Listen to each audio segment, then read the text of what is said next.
Nick Rousso's been with the Daily Racing Form as Emerald Downs handicapper and columnist since 2009. He helped put his way through the University of Washington as a waiter in the Long Acres Turf Club.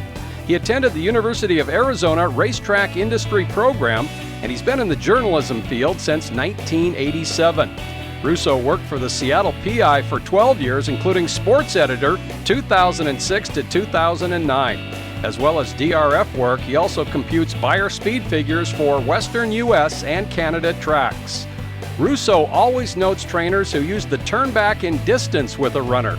One I always look for is the route to sprint angle. Whenever I see a horse turning back from a route to a sprint, I'm going to take a second look at that horse. One of the things I like is a trainer will use that route race as a conditioning, building stamina. Often they will. Sometimes they'll just use that because they think the horse is suited to go a mile, and it turns out that often horses don't like two turns. And now if you have an established sprinter, then turning back to a sprint, you might be able to get a bigger price, and that horse might have the fitness to run one of its, run a peak race, and we're always looking for that. Rousso notes a winner from this angle late last season at Emerald Downs. Awesome Indian was one of the better sprinters on the ground. They had sent him long, he'd shown some speed going a mile, backed out of it, which a lot of people expected he would. Then he came back in a sprint, looked like a really good spot, competitive race, 9-2. We'll take $11 winners like this all the time. A recent example of the angle just missed at a price.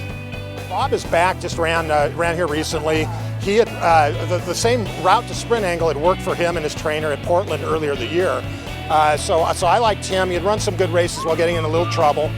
Then he went long, backed out of it about the 5/16 pole. Then he came back short, 10-1 morning line. I think he went off at 12, 16-1, somewhere in there. Ran a good second, got in some trouble, could have won the race.